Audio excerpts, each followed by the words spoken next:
Density के questions हो गए। डेंसिटी के क्वेश्चंस हो गए थे क्या सारे? सर 2 हो गए। सर 2 क्वेश्चन हुए थे। 2 ही हुए थे ना अभी तो।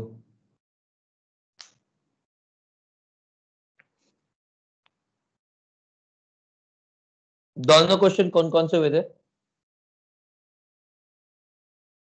सर एक आयन का बीसीसी लैटिस वाला हुआ था और एक एबी सॉल्ट जेडएनएस टाइप बनाता है वो हुआ था। चलो ठीक है, फिर हो गए। क्वेश्चन है फाइंड आउट मॉलिक्यूलर फॉर्म। गनी समस्या है सर वो डेंसिटी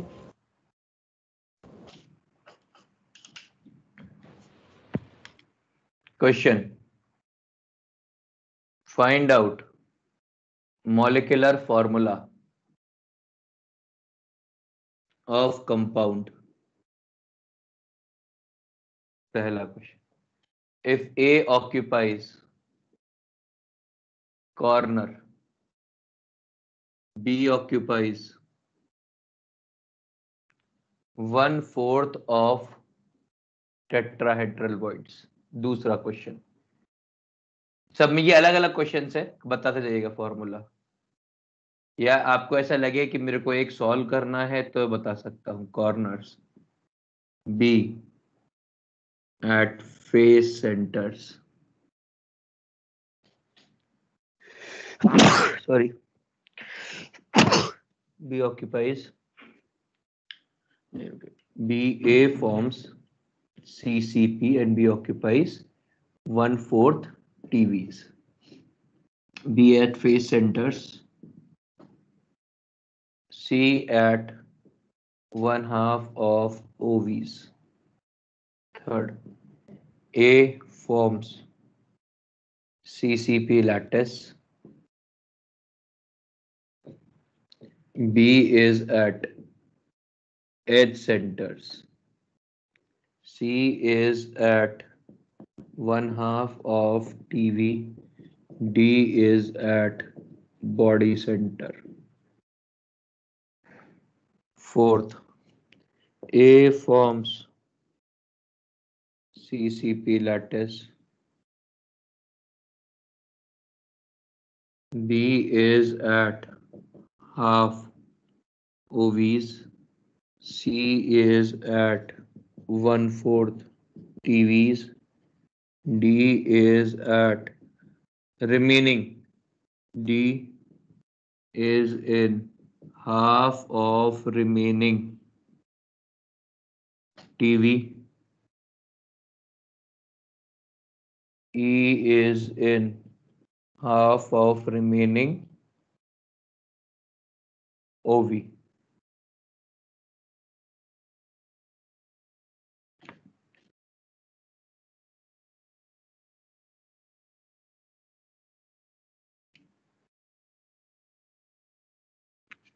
बताइए।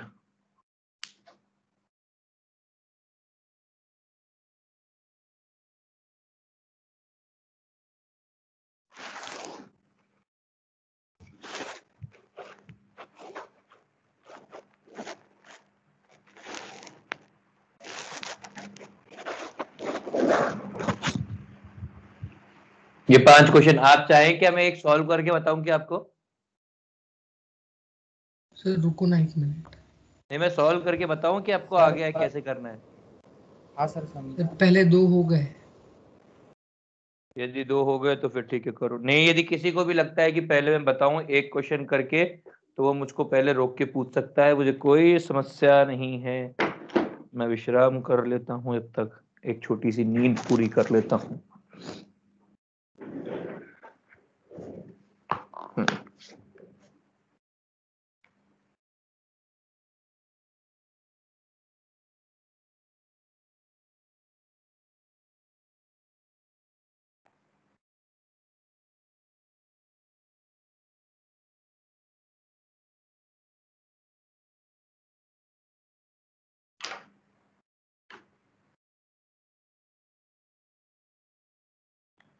सर पहला A to B है क्या? हाँ, सर दूसरा A4B3C2 पहले सारे कर लो, चौथे चारों एक साथ डिस्कस करूंगा।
सारे हो गए चारों? नहीं सर। एक ही मिनट सर। सर लास्ट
चले बड़े हो गया यार, बोर हो गया ऐसे तो जी में। देखिए क्या आएगा पहला वाला जो केस है, इसमें ए सीसीपी लैटिस बना रहा है, इसका मतलब है एफसीसी लैटिस बना रहा है। तो ए के कितने एटम लगेंगे? 4, और बी 1/4 ऑफ टीवी में है टोटल टीवी कितने होते हैं? टोटल टीवी होते हैं 8। यदि ये इसके 1/4 में है मतलब b कितने होंगे? 1/4 ऑफ 8 यानी कि 2, मतलब B2। ये फॉर्मूला होगा, मतलब आयनिक कंपाउंड बनाएंगे इसका, तो A2B पहले कंपाउंड का आंसर है। दूसरा कंपाउंड क्या बोल रहा है कि A कॉर्नर्स पर है, मतलब A 1 लगेगा। फेस सेंटर का कितना कंट्रीब्यूशन होता है? 3, तो B कितना लगेगा? 3। और C कितना है? Half of OVs. अब ओवी कितने होते हैं? 4 ओवीज में से हाफ में है, इसका मतलब है C2। ये मॉलिक्यूलर फॉर्मूला होगा B का, सेकंड क्वेश्चन का। तीसरा वाला A CCP लैटिस के अंदर है तो A4। अब B कितने पर है? फेस एज सेंटर्स के ऊपर है। एज सेंटर पे क्या होता है? एज सेंटर पे होता है, एच सेंटर पर होता है ओवी। कितने ओवी होते हैं? 3 ओवी होते हैं, मतलब यहां पर 3 ओवी आएंगे, तो ये आ जाएगा B3। अब C is at half TV, मतलब C कितना आएगा? हाफ टीवी का मतलब टीवी 8 है, हाफ मतलब 4, तो C4। And D is at body center, मतलब D 1, क्योंकि बॉडी सेंटर 1 होगा, तो इसका फॉर्मूला ये होगा। Next A form CCP lattice, मतलब A4 है। B is at half OVs, मतलब B2 है। C is at 1/4 CV TV, तो CB2 है। D is in half of remaining TVs. अब हाफ ऑफ रिमेनिंग टीवीज मतलब 6 का हाफ, मतलब 3, तो D3 होगा। And E is in half of remaining OVs. अब रिमेनिंग ओवीज कितने हैं? 2, तो उसमें से E1। ये कंपाउंड का फॉर्मूला है। किसी के चारों सही है क्या? और यदि हाँ ये सब सही, किसी को कोई डाउट है तो पूछ सकता है। जिसको जो कॉपी करना है कॉपी कर लो, फिर आगे बढ़ेंगे, अगला टाइप, अगली चीज पढ़ेंगे। सर इसमें मतलब एक यूनिट सेल में किसके कितने एटम्स है वो काउंट करना है क्या? हाँ हाँ हाँ, यूनिट सेल। तो तूने पहला क्वेश्चन कैसे किया? सपनों में कर लिया था क्या? सर मतलब मैंने ये अज्यूम किया कि ऐसा करना पड़ेगा, पक्का बिल्कुल, नहीं था। अपन ये करने की कोशिश कर रहे हैं कि एक यूनिट सेल का फॉर्मूला क्या है। सर हाँ सर वो थर्ड और फोर्थ क्वेश्चन में ए के आपने 4 आइटम गिने, लेकिन यूनिट सेल के अंदर तो वो कॉर्नर्स पे है ना, तो एक ही रहेगा ना। नहीं नहीं नहीं, कौन सा वाला कह रहा है तू? थर्ड और फोर्थ में A4 लिखा है ना। भाई थर्ड में वो क्या बोल रहा है? ए फॉर्म CCP लैटिस। हाँ। इसका मतलब क्या है? वो फेस सेंटर्स के ऊपर भी है और कॉर्नर्स के ऊपर भी है। अच्छा हाँ, मैं बस कॉर्नर्स गिना था। सेकंड वाले में है, जब मैंने CCP लैटिस को ही ब्रेक किया है। हाँ सर।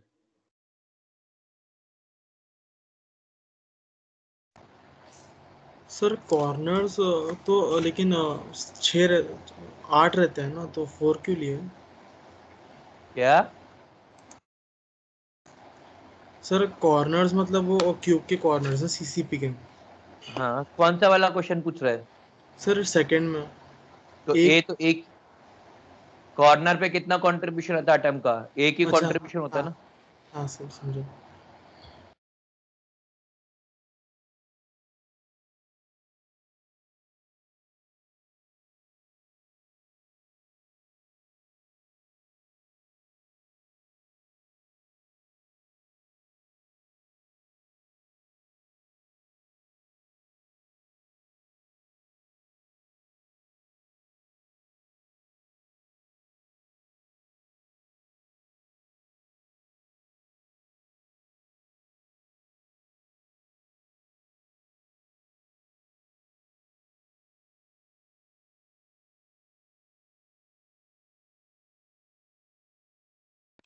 और किसी को कोई डाउट है?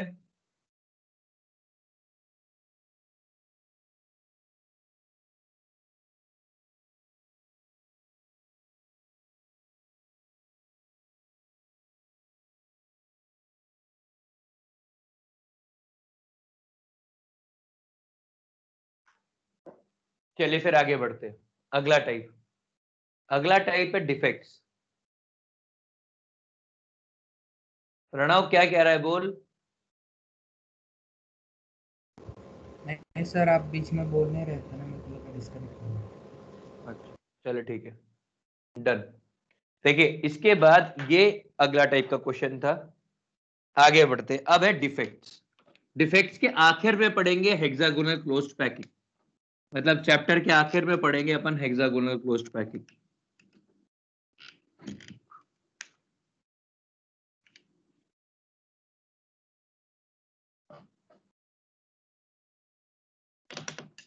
सर क्या अभी?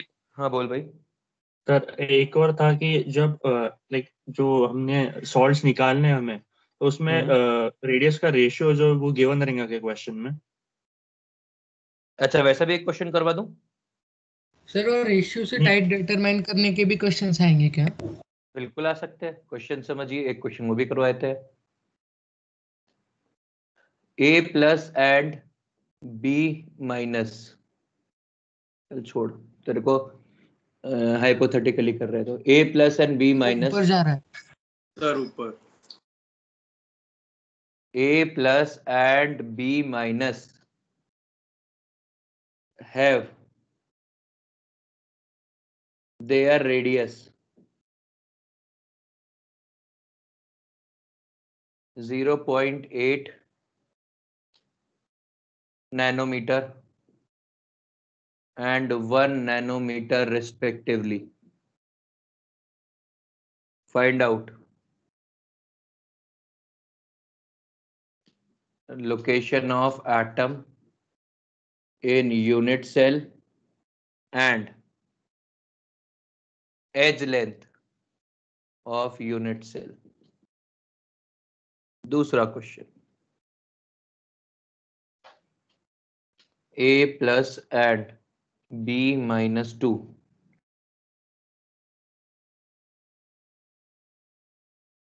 have radius ratio of 0.6. Find out location of A plus smaller ion and B minus 2 in unit cell.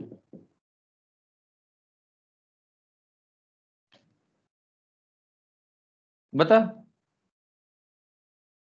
तो पहले वाले इसमें क्यूबिक रहेगा लैटिस। Simple cubic. ओके हाँ। सही है। और एज लेंथ कितनी आएगी? Sir 2 nanometre. 2 नैनोमीटर आएगी। ठीक है। हाँ सर, क्यूब के कॉर्नर्स फिर वो एच के बीच बीच में लेंगे तो 2r हो जाएगा। अच्छा अच्छा अच्छा अच्छा, ठीक है। गलत जवाब।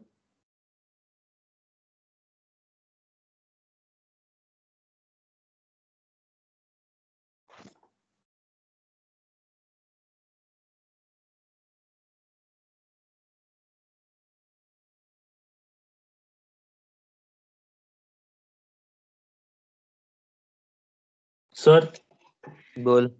सर 3.6 अपॉन √2 आएगा क्या? हाँ सर 3.6 अपॉन √2 डायगोनल की वजह से। √2। √3 बॉडी √3 डायगोनल हाँ, की वजह से। √3। हाँ वो सही आंसर है। सर 3.6 अपन √2। और क्वेश्चन नंबर सेकंड में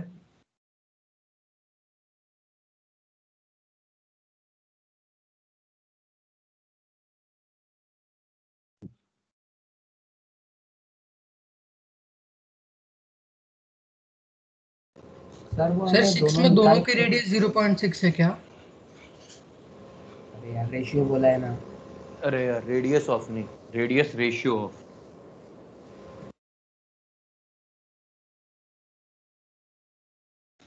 फिर वो एफसीसी बनाएगा, ओवी वाला। हाँ तो बता कौन सी चीज कहाँ होगी, ये भी तेरे को ही बताना है ना।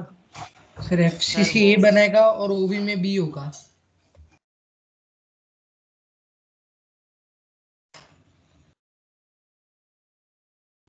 हाफ ओवी में।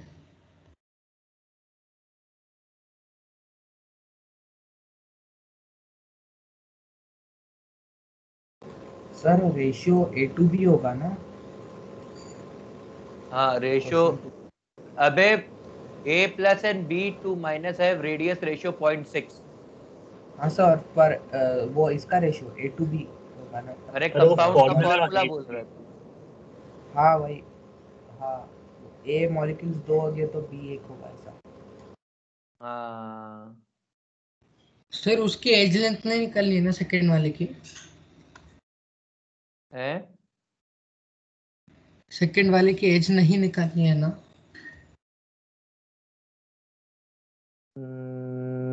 नहीं,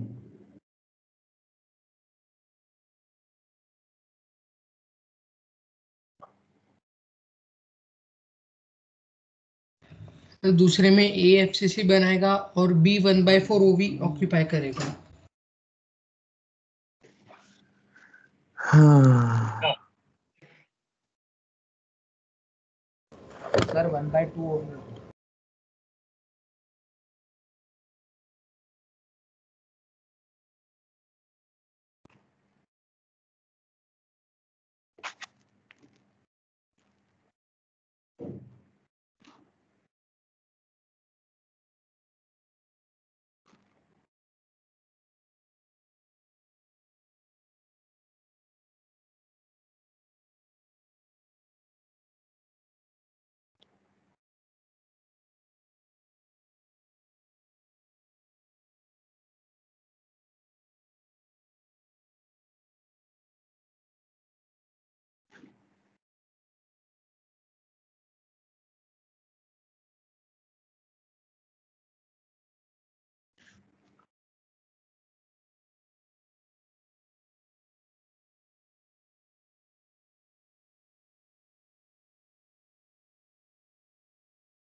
सर बोल भाई। सर आंसर बराबर है क्या?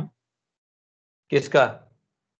सर ए टेट्राहेड्रल वॉइड में रहेगा और 8 ऑक्यूपाई करेगा, और बी एफसीसी पे रहेगा, चार लाइक एटम्स रहेंगे। नहीं अभी समझो इसके, ये वाला कैसा है। ये वाला बिल्कुल सिंपल क्वेश्चन है। आपको ये समझ में आ रहा है कि बी माइनस जो है वो, क्योंकि वो बड़ा एटम है तो वो क्यूबिकल सिंपल क्यूबिक लैटिस बनाएगा, सिंपल क्यूबिक लैटिस बनाएगा, और जो ए प्लस है वो क्यूबिकल वॉइड में रहेगा या बॉडी सेंटर पर रहेगा। और जो इन दोनों का रेडियस का सम होगा, मतलब 1 + 0.8 must be equal to √3/2a, तो a इक्वल्स टू 3.6/√3। बिल्कुल सही जवाब, कोई दिक्कत नहीं। अब ये जो है ये थोड़ा सा ट्रिकी है। ये थोड़ा सा क्या मतलब, आपको ये ऐसा भी लग सकता है कि तो पॉसिबल कंपाउंड नहीं है, पर पॉसिबल तो हो ही जाएगा थियोरेटिकली। तो भाई आपको मालूम है कि a प्लस को क्या होना है, इसको होना है ओवी के अंदर, और b-2 को होना है, b-2 को होना है एफसीसी लैटिस में, क्योंकि तभी तो वो ओवी के अंदर रहेगा। और आपको मालूम है कंपाउंड का फॉर्मूला क्या होना है, A2B। तो या तो ऐसा हो A2B होना है, यदि A2B होना है, क्योंकि A पे जितना चार्ज होगा उतना B पर होगा, B के ऊपर -2 चार्ज है, तो A भी कम से कम +2 चार्ज होल्ड करना चाहिए। अब समस्या ये है कि यदि कि आप B के 4 एटम लगा दोगे लैटिस के अंदर, तो A या तो, अब A के मैक्सिमम कितने हो सकते हैं, 4 हो सकते हैं ओवी में, तो ठीक है। तो अब इसके अंदर बहुत सारे ऑप्शंस आंसर बन सकते हैं, क्योंकि जो आइडियल केस सिनारियो है वो आंसर नहीं हो सकता है, क्योंकि आइडियल केस सिनारियो के अंदर बी जो है वो लैटिस बना रहा है और ए के मैक्सिमम आ सकते हैं 4, वो 8 आ ही नहीं सकते। इसीलिए अब इसमें क्या क्या होगा कि ए ऑक्यूपाइज टीवीज ऑल, या फिर A occupies half of TV and all OVs, more appropriate। पर यदि ये ऑप्शन में नहीं हो तो फिर उसको भी सही मान लेंगे। सर बोलो। सर पर वो टीवी के रेडियस से तो काफी बड़ा होगा ना। बिल्कुल होगा, वो तो डायमंड के अंदर भी वो कार्बन टीवी में बैठा था ना जाके, जब मजबूरी होती है तो फिर कुछ भी होता है, वैसा है। सर पर हम ऐसा क्यों नहीं बोल सकते कि सीधा एफसीसी आधा ऑक्यूपाई किया है बी वाले ने। पर एफसीसी आधा होगा तो एफसीसी बनेगा ही नहीं। सर हम कोई और लैटिस बना के नहीं कर सकते क्या फिर एफसीसी की कहाँ जगह? बैठाएगा जब तेरे को, तेरे सिलेबस में क्यूबिक है, तेरे को क्यूबिक ही पता है, तेरे को क्यूबिक की सब कुछ पता है, ये भी क्यूबिक में फिट करना है, तो ऐसे घर की खेती थोड़ी ना है कि अपन घर से कुछ भी कर लेंगे। तेरे को उनका रेडियस रेशियो मालूम है, तेरे को कुछ भी मालूम है, तो तू सॉल्व कैसे करेगा इसको सपनों में? सर बोल भाई। सर फॉर्मूला मिलने के बाद ए टू बी अगर वो जो आपने पहला वाला क्वेश्चन दिया था वैसे वैसे ऑप्शन में चेक कर सकते क्या? मतलब सर मतलब इसके ये दो क्वेश्चंस के पहले जो आपने क्वेश्चन दिए थे ना वो 4, हाँ, अगर वैसे ऑप्शंस बन गए तो फिर ऐसे एक एक के लिए चेक करना पड़ेगा कि इसके लिए ए टू बी आएगा क्या? तेरे को क्वेश्चन दे रखा है ना, तो क्वेश्चन दे रखा है तो फिर क्या समस्या ही नहीं है। हाँ मतलब नहीं, वैसे, मतलब अगर वैसे ऑप्शंस हाँ बनाए हाँ तो। हाँ हाँ हाँ हाँ हाँ, करना होगा वैसे ही, तेरे को चेक करना होगा कि किसके लिए ए टू बी बन रहा है। सर सर जो बोल भाई। एक ही वै- सर वो एक ही वैल्यू निकालनी है, वो चेक करके देखना पड़ेगा क्या कि 2R आ रहा है क्या, छोटा है क्या, 2.6 बाय रूट 3 छोटा है सर, या हैं हर बार ही वो। क्या बोल क्या रहा है? सर एक ही वैल्यू निकालते समय हमें चेक करना पड़ेगा क्या कि 2R यदि छोटा है या। सुन, यदि स्मॉलर रेडियस 0.732 से बड़ी है, यदि इससे बड़ी है, तो हमेशा यही वाला तरीका लगेगा। उसके अंदर edge length will be always, मतलब जो ए होगा वो हमेशा 2R से बड़ा होगा, क्योंकि जब वो 2R के बराबर था तब ये वैल्यू थी। जैसे ही आपने बड़ा लगाया तो थोड़े से एटम दूर दूर हो जाएंगे, लैटिस खुल जाएगी, ओपन हो जाएगी। हाँ सर।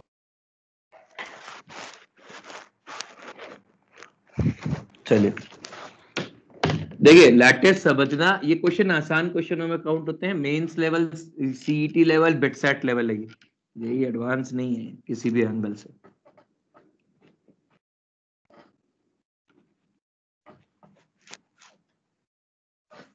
मैं भी बता रहा हूँ, सॉलिड स्टेट जेई एडवांस में आने की संभावनाएं डायरेक्टली नहीं होती है जब तक कि वो आपसे कुछ इमेजिन नहीं करवाए, ठीक है। वैसे मैंने जेई एडवांस को अभी तक नहीं देखा है ऐसे क्वेश्चन पूछते हुए, और देखूंगा भी नहीं इस आने वाले 10 साल में। अगला टाइप,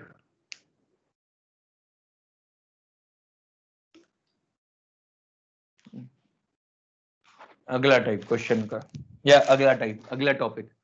टाइम क्या हुआ है? 9:25 हुए ना? हाँ सर। मेरे पास कितना टाइम है? सिर्फ 20 मिनट है। 20 मिनट। एचसीपी लैटिस कर रहे हैं फिर पहले, डिफेक्ट्स कल कर लेंगे, डिफेक्ट्स ज्यादा टाइम लगेगा। देखिए एचसीपी लैटिस का क्या मतलब होता है, ये होता है A B A B A B type lattice, hexagonal closed packing, ठीक है।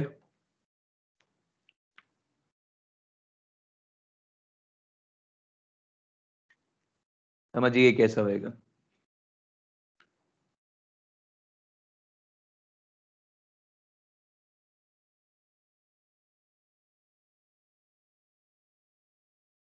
ये कुछ ऐसा होता है।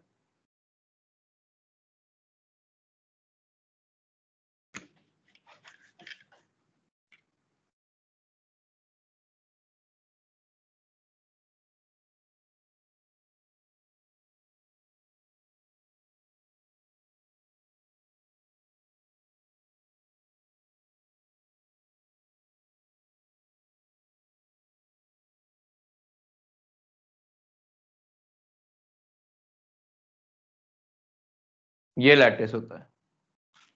एटम है यहाँ पे, यहाँ पे, यहाँ पे, यहाँ पे, यहाँ पे, यहाँ पे, यहाँ पे, यहाँ पे, यहाँ पे, यहाँ पे, यहाँ पे, यहाँ पे, यहाँ पे, यहाँ पे, और 3 एटम होते हैं इस लैटिस के अंदर। ये जो लेयर है, ये लेयर है ए।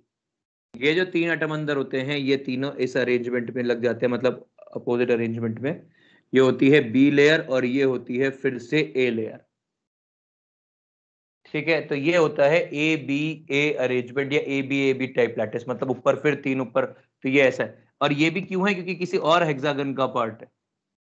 ठीक है, अपन ने इसको लैटिस बना के पढ़ा है।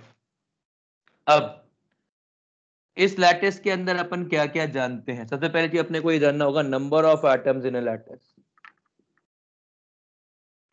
इन ए लैटिस कितने होंगे? काउंट करें। 3। 3। कितना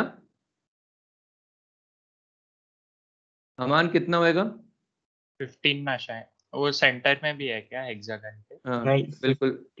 1 2 3 4 5 6, एक और एक 2, 2 और एक 3, 3 और 3 6 एटम्स पर यूनिट सेल। सर वो सेंटर्स में नहीं है फेस के? है ना, ये रहा फेस सेंटर्स पर। सर तो ऊपर और नीचे वाले जो फेसेस है उसके ऊपर एक एक एटम रहेगा, दो आधा आधा रहेगा? 1.5 एटम्स इधर और ये एक 3 एटम।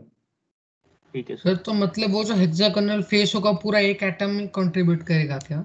बिल्कुल, ये क्योंकि ये अब सॉलिड एंगल के अंदर बात हो जाएगी, नहीं है? सर तो प्लेन होगा ना, हेक्सागन एक प्लेन में ही है। अरे भाई क्या मजाक कर रहा है? 3D के अंदर बात हो रही है ना।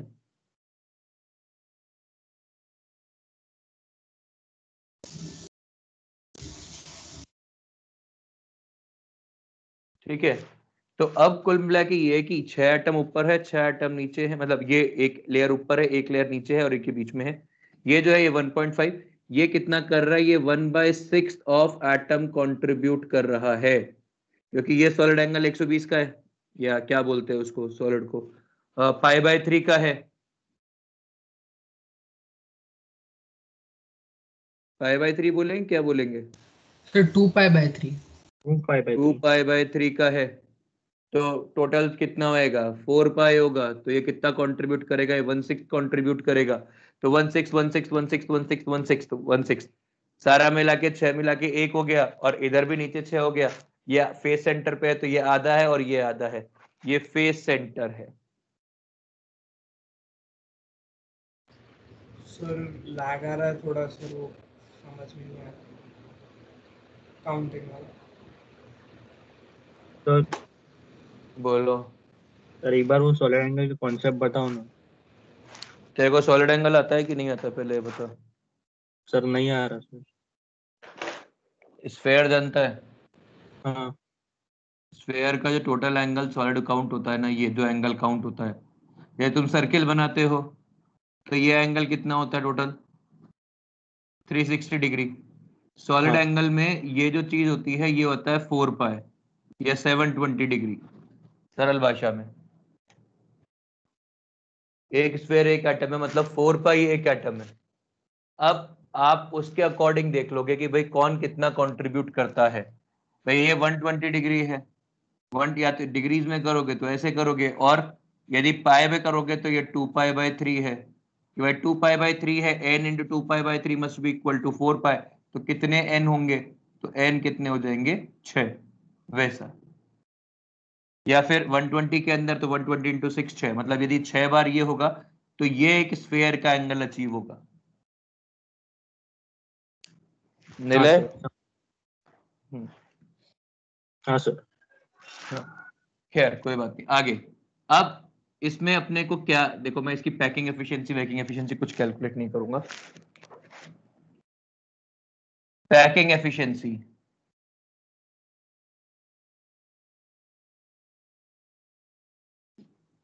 Same as CCP 74%, void same as CCP 26%, octahedral void 1 पर एटम मतलब 6, टेट्राहेड्रल वॉइड 2 पर एटम यानी कि 12। कुछ कुछ समझा कि कुछ नहीं समझा? सर वो समझ जो गया तीन सर। सेंटर में जो तीन क्या? सेंटर में वो जो तीन सेंटर में एटम्स, तो वो उसके वो फेसेस के ऊपर है या फिर वो बीच में ही है? बीच में है, बीच में है, बीच में। बेसिकली यदि अपन ट्राइंगल बनाएंगे ना तो एक इधर है इस वाले, यदि ऊपर से देखेंगे तो एक इस वाले ट्राइंगल के अंदर यहां दिख रहा है इसके सेंट्रोइड में, एक इस वाले ट्राइंगल के सेंट्रोइड में है और एक इस वाले ट्राइंगल के सेंट्रोइड में। भाई अपन इस हेक्सागन को 6 ट्राइंगल्स बना सकते हैं, तो एक ट्राइंगल के सेंट्रोइड, दो ट्राइंगल का सेंट्रोइड, तीसरे ट्राइंगल का सेंट्रोइड, वैसा है। समझ गया? सर मतलब वो जो बीच का ट्रायंगल है ना, वो दो ऊपर हेक्सागन्स के प्लेन में है ना, मतलब वो तीनों एक प्लेन में, पैरेलल प्लेन में। निनाद मैं तेरे को नहीं जानता हूँ, थोड़ी देर के लिए मुंह बंद कर लेना। पता नहीं कौन सा पैरेलल प्लेन, क्या बोल रहा है, साफ तो बोल। क्या बोल रहा है, फिर से बोल। सर मतलब ऊपर का जो हेक्सागन है जो 6 एटम्स को ज्वाइन कर रहा है। 6 नहीं है वो, एक कॉर्नर पे और एक ये 1.5। आगे बोल। सर तो वो जो नीचे ट्रायंगल बनेगा वो पैरेलल होंगे ना, एक दूसरे के ऊपर ऊपर। हाँ ऐसे, एक लेयर ऊपर एक लेयर ऐसे, ऐसे होएगा। हाँ आगे सुन।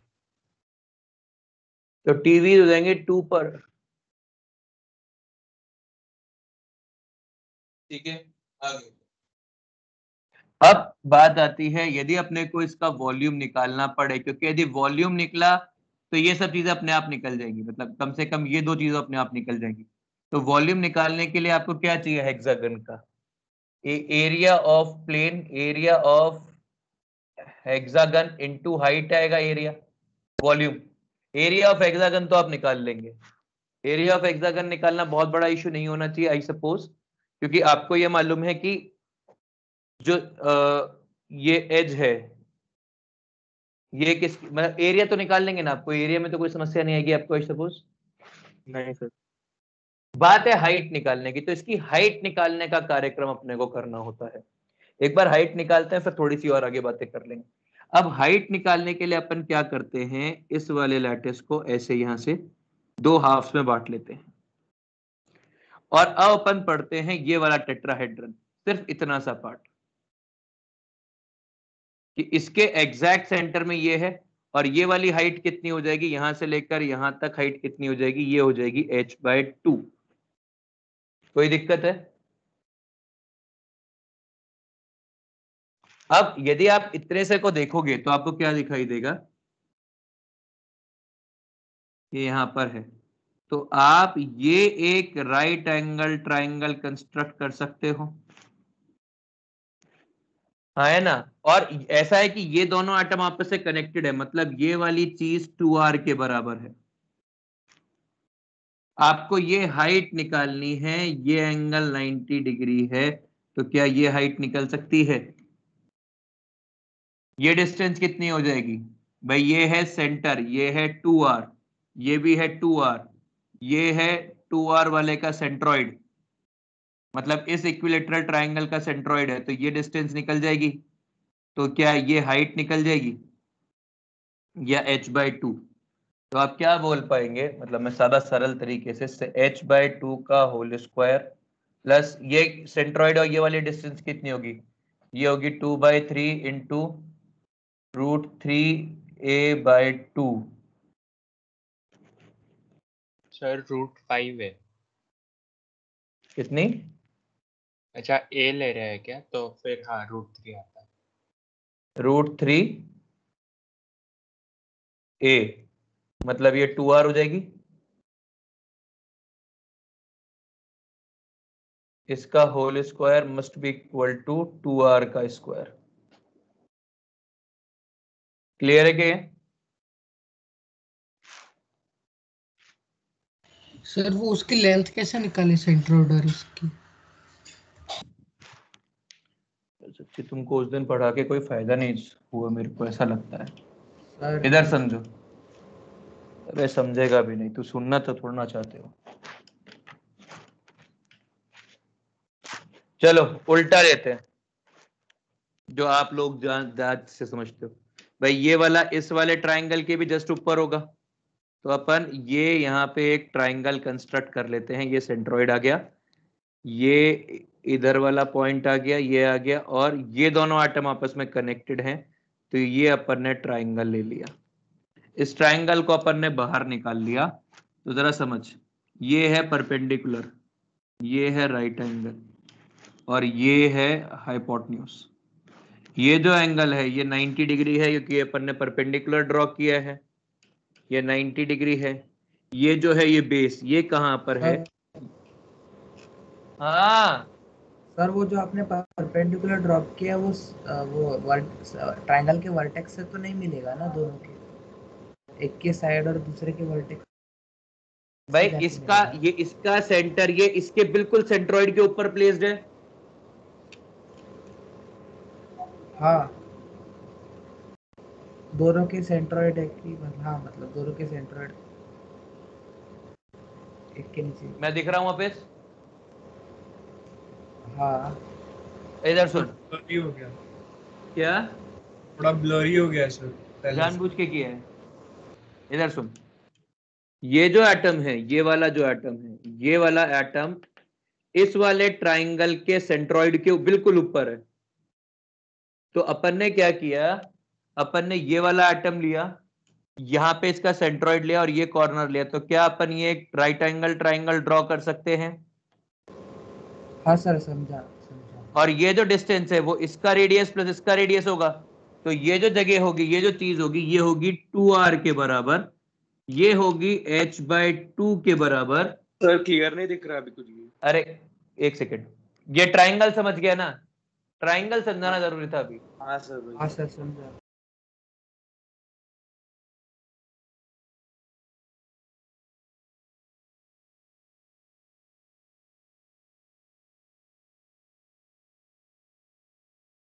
हाँ, तो ये जो है, ये जो हाइपोटेन्यूज है ये है 2r के बराबर, और ये कितना हो जाएगा? ये हो जाएगा distance from corner to centroid. Distance from corner to centroid equilateral triangle, ये डिस्टेंस a है।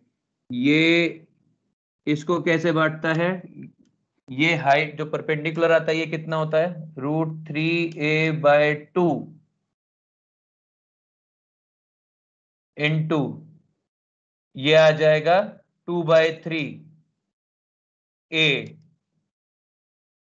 a इज 2r, तो इसको लिख सकते हैं 2/√3r। ऐसा लिख सकते हैं ना, √3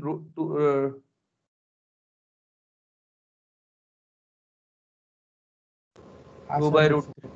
हाँ, हाँ सर लिख सकते हैं। तो ये हो जाएगा h/2 equals to 4r square minus, ये स्क्वायर माइनस 4/3r स्क्वायर। तो ये कितना हो जाएगा?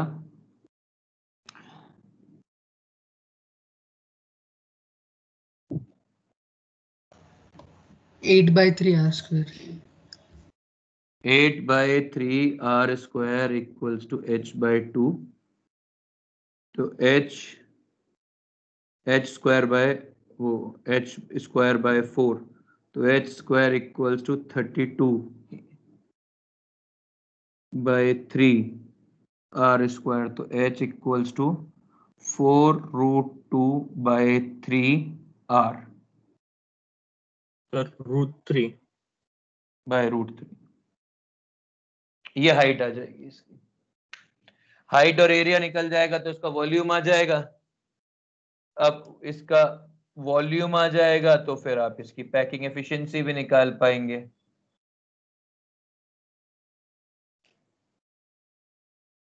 क्लियर है?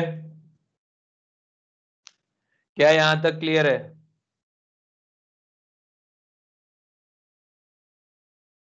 अरे कोई डाउट है तो बताओ। हाँ सर सब हाँ सर है क्लियर। देखिए सिर्फ इसमें यही एक चीज है कि आपको कौन सा ट्रायंगल पकड़ के हाइट निकालनी है, तो आपको ये समझना होगा कि ये इसके जस्ट ऊपर है। अब इसके जितने भी वॉइड्स हैं वो वॉइड्स काउंट कराने की मेरी बिल्कुल इच्छा नहीं है। तो या तो आप याद कर लेंगे, और ऐसा लगे कि सर याद नहीं कर सकते हमको तो नहीं हो रहा है, तो फिर मुझे बता देना, तो फिर मैं डिस्कवर करवा दूंगा कहाँ पर क्या है। सर 6 मिल गए, 6 नहीं मिल रहे टेट्राहेड्रल वॉइड के। वो छह तो दिख गए। जो वो तो मेरे को मालूम है कि तेरे को ट्रायंगल के ऊपर जो टेट्राहेड्रल काउंट किया, तो एक दो तीन, तीन नीचे वाले वैसे वाले हाँ काउंट भाई, कर लिए ना तूने। हाँ। हाँ एक ये ऊपर वाला सुन, इस ट्रायंगल के जस्ट ऊपर ये वाला है, तो एक ये हो गया, एक इस ट्रायंगल के नीचे वाला है तो ये हो गया, तो दो ये आ गए, 8 तो गए। हाँ बहुत ही बढ़िया। अब तेरे 4 बचते हैं, वो 4 ढूंढेंगे कभी, अभी बिल्कुल इच्छा नहीं है। ठीक है, सर कॉपी कर ले। बिल्कुल कॉपी कर लो। अभी आप याद कर लो, किस दिन मूड करेगा तो ढूंढवाएंगे सारे। यदि ऑक्टाहेड्रल देखने की इच्छा हो तो सबसे सरल ऑक्टाहेड्रल देखने का तरीका ये है कि भाई ये वाला ट्रायंगल फेस इधर, फेस सेंटर पे, तो आगे भी इधर, इधर वाला जो हेक्सागन होगा उसके ऊपर भी होगा, तो आधा इधर आधा इधर आधा इधर, तो सब जगह आधा आधा हो जाएगा ऑक्टाहेड्रल वॉइड। वैसे है तो 3 ऑक्टाहेड्रल वॉइड भी दिखते हैं। समस्या है बाकी के 3 ऑक्टाहेड्रल वॉइड की और बाकी के 4 टेट्राहेड्रल वॉइड की। और उसके लिए मैं आपको हिंट दे देता हूं कि यहां पर भी सेंटर में 3 ट्राइंगल खाली बचे हुए हैं, उन ट्राइंगल से कुछ कुछ सोचना। खैर कॉपी कर लीजिए।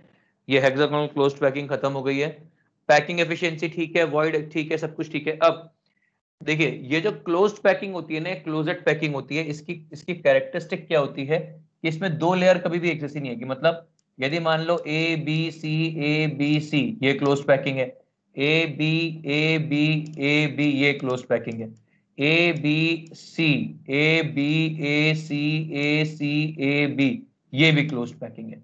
यदि कोई भी 2 लेयर अलग अलग आएंगी तो उस पैकिंग को अपन क्लोज्ड पैकिंग बोल सकते हैं। समझ में आ गया?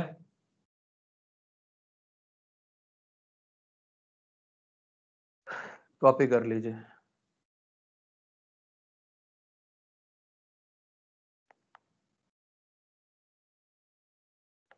सर ऑक्टाहेड्रल साइट का क्या मीनिंग है? क्या? ऑक्टाहेड्रल साइट का क्या मीनिंग है? ऑक्टाहेड्रल साइट मतलब ऑक्टाहेड्रल वॉइड होगा। कहां पर है ये क्वेश्चन? सर एन अवस्थी में क्वेश्चन। ऑक्टाहेड्रल वॉइड होगा फिर वो।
सर आपने 3 ऑक्टाहेड्रल कहाँ से दिखाए थे? कोई बात नहीं, पहले कॉपी कर ले।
हो गया।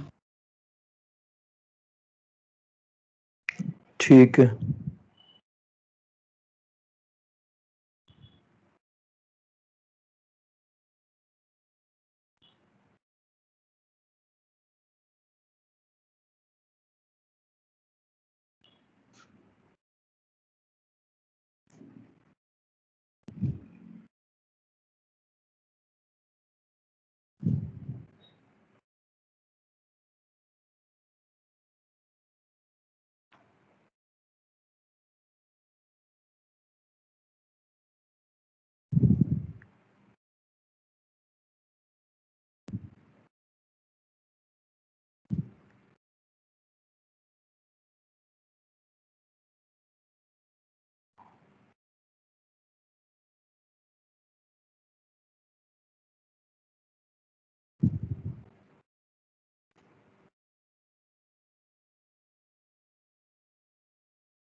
सर बोल भाई। सर लेक्चर हो गया हाँ तो कॉपी करके लीव कर सकते हैं ना? बिल्कुल, कॉपी करके लीव कर सकते हैं। मैं भी रिकॉर्ड